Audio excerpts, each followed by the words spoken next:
अस्सलाम वालेकुम। मेरा नाम ज़ियाउल हक है। मैं अध्यक्ष सच समर्थक पार्टी। आज का वीडियो का विषय है धर्म संसद हरिद्वार में। यहाँ पर कुछ ऐसे भाषण दिए गए जो इस वक्त पूरे हिंदुस्तान में बहुत चर्चा में है। नंबर 1, साध्वी अन्नपूर्णा ने कहा, हमें ऐसे 100 लोग चाहिए जो 20 लाख लोगों को मार सकें। यति नरसिंहानंद ने कहा, अब तलवारों से कुछ नहीं होगा, बड़े बड़े हथियार रखना होगा। और प्रबुद्धानंद ने कहा, भारत में मुसलमानों का नरसंहार म्यांमार की तरह होना चाहिए। देखिए, कुछ लोगों को ये बातें बहुत नई लग रही होंगी, लेकिन जो कुरान को समझकर पढ़ते हैं उनके लिए नई बात नहीं है, क्योंकि कुरान में कहा गया है कि दुनिया में 2 गिरोह हैं। एक गिरोह अल्लाह का है, यानी किताब वाला गिरोह है, यानी शास्त्र वाला गिरोह, और दूसरा वाला गिरोह है वो मनमर्जी वाला गिरोह है। इनमें दोनों गिरोह में क़यामत तक यानी महाप्रलय तक जंग जारी रहेगी, कभी पीठ के पीछे, कभी पीठ के आगे। अब इसमें दूसरी बात है, अक्सर लोग जो मनमर्जी वाला गिरोह के बयान पे कहते हैं कि वो मुसलमानों पर बहुत जुल्म कर रहे हैं। इससे तो इनकार नहीं है, लेकिन कौन उससे बड़ा जालिम है ये भी जानना बहुत ज़रूरी है। दरअसल किताब वाला गिरोह यानी मुसलमानों ने वही काम किया है जो एक आदमी ट्रेन के सामने आ जाता है। अब इसको समझने के लिए हमें कुरान की कुछ आयतें देख लें तो बात ज़्यादा समझ में आएंगी।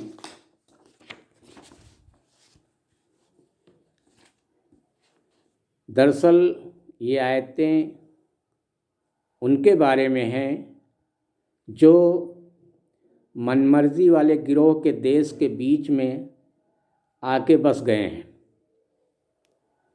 जो लोग अपने आप पर जुल्म कर रहे थे, उनकी जानों को जब फरिश्तों ने खींचा तो उनसे पूछा कि यह तुम किस हाल में थे? तो उन्होंने जवाब दिया कि हम धरती पर कमज़ोर व मजबूर थे।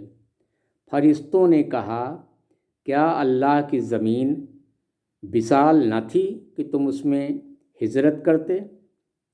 ये वे लोग हैं जिनका ठिकाना जहन्नम है और वह बड़ा ही बुरा ठिकाना है। हाँ, जो मर्द, औरतें और बच्चे वास्तव में बेबस हैं और निकलने का कोई रास्ता और साधन नहीं पाते, असंभव नहीं कि अल्लाह उन्हें माफ़ कर दे। अल्लाह बड़ा माफ़ करने वाला और छोड़ देने वाला है। सूरा अन-निसा आयत 97, 98, 99। तो इस कुरान की आयत की रोशनी में बिल्कुल क्लियर है, अल्लाह खुद कह रहा है कि वे लोग सबसे बड़े जालिम हैं जो मनमर्जी वाले गिरोह के बीच में आके बस गए हैं। नंबर बिल्कुल क्लियर है बात ये। अब सवाल ये है कि दुनिया में अल्पसंख्यक एक पुरानी समस्या है और उसका हल क्या है। तो इसका हल जो मनुस्मृति में बताया गया है वो ये है कि जिस ग्राम में या देश में अधार्मिक लोग बसते हों वहाँ अधिक समय तक ना रहें। ये है मनुस्मृति चतुर्थ अध्याय श्लोक 59-60। ये किताब छपी है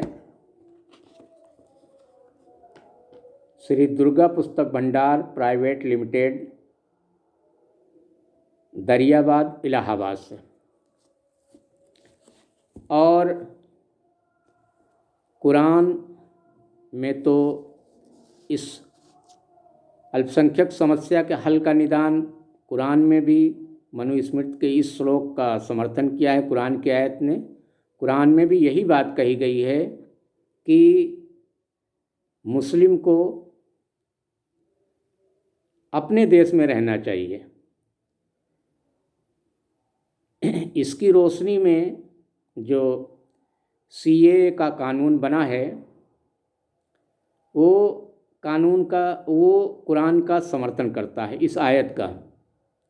इसमें ये कहा गया है कि मुस्लिम अपने देश में रहें और मनमर्जी वाला गिरोह यानी गैर मुस्लिम भाई अपने देश में रहें। यही इसका हल है। अब इसके खिलाफ जो अल्लाह को चुनौती देगा, ईश्वर को चुनौती देगा, तो वो खुद इसमें फंसेगा परेशानी में, उसकी जिम्मेदारी खुद होगी। इसमें एक हदीस भी है मुस्लिम की, उसको भी हमें समझ लें तो बात और क्लियर हो जाए। अल्लाह के रसूल सल्लल्लाहु अलैहि वसल्लम जिस लश्कर में नहीं जाते थे तो अमीर को बुला के कहते थे कि जब वहाँ जाना तो जंग के पहले 3 बातें रखना। हम केवल पहली बात पर डिस्कस कर रहे हैं। पहले उनको ईमान की दावत देना, यानी आस्तिक बनने की बात, उनके प्रस्ताव उनके सामने रखना। अगर वे मान लें तो कहना उनसे कि इस देश को छोड़कर अपने मुहाजिर देश यानी मदीना आ जाएं, पहली बात। दूसरी, अगर वे ना आवें तो उनसे कहना कि रहें यहाँ जंगली मुसलमान की तरह। फिर तीसरी बात भी क्लियर कर दिया कि जो लोग ये समझें कि हम मजबूर कह के क़यामत के दिन बच जाएंगे, तो वो भी बात बिल्कुल क्लियर कर दिया अल्लाह के रसूल ने। कहा उनसे कहना कि अगर यहाँ रहते हैं तो जितने हुक्म अल्लाह के आएंगे, जितना आदेश ईश्वर का आएगा, सब यहाँ मानना पड़ेगा। ये दिमाग से निकाल देना कि हम अल्लाह के यहाँ क़यामत के दिन ये कह के बच जाएंगे कि हम मजबूर थे, ऐ अल्लाह हम पूरी तरीके से ईमान पर नहीं चल पाए। तो इस हदीस की रोशनी में, ये मुस्लिम की हदीस है, भाग 5 और 6, पेज नंबर 2। इसके तर्जुमाकार हैं अल्लामा वहीदुज़्ज़मा रहमतुल्लाह। तो भाई इस हदीस की रोशनी में ये है कि इस समय दुनिया में जो तकरीबन 206 देश हैं उसमें से 58 मुस्लिम देश हैं। तो जो 58 मुस्लिम देश को छोड़ करके दूसरे देशों में रह रहा है, मनमर्जी वाले गिरोह के देश में रह रहा है, उसकी पहचान अल्लाह के रसूल ने बताया है कि वो जंगली मुसलमान हैं। जंगली मुसलमान यानी जहाँ कोई नियम कानून ना हो। जैसे जंगल में कोई नियम कानून नहीं होता, केवल ताकत चलती है, वैसे ही वे जंगली मुसलमान हैं, यानी बिना नियम कानून वाले मुसलमान। तो अब ये बात क्लियर हो गई कि अल्पसंख्यक जो समस्या है इसका हल केवल यही है कि मनमर्जी वाला गिरोह अपने देश में रहे और किताब वाला यानी शास्त्र वाला गिरोह अपने देश में, तभी इतने खून खराबे जो इतने नरसंहार हुए हैं प्राचीन काल से लेकर आज तक जो हो रहे हैं और आगे भी होंगे अगर हमने इस नियम को ना माना तो। चाहे वो रवांडा हो, म्यांमार हो या बहुत सारे, बल्कि द्वितीय विश्व युद्ध जो हुआ उसके पहले भी बहुत सारे देशों के ऊपर ये इल्ज़ाम लगाया गया था कि वो अपने यहाँ अल्पसंख्यक पर जुल्म कर रहे हैं। और आज भी अमेरिका मानवाधिकार की आड़ में बहुत सारे देशों पर अपना दबाव बनाता है अल्पसंख्यक को लेकर के, जबकि उसके यहाँ खुद अल्पसंख्यक को पूर्ण स्वतंत्रता नहीं है न्याय के मामले में। अब सवाल ये है कि इस वक्त जो अल्पसंख्यक की हैसियत से रह रहे हैं वो क्या करें।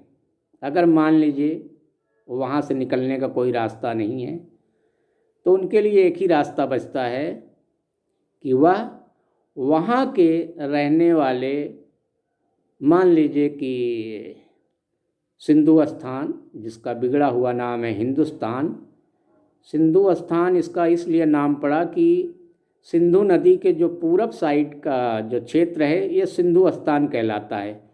यही सिंधु स्थान बिगड़ते बिगड़ते हिंदुस्तान बना है।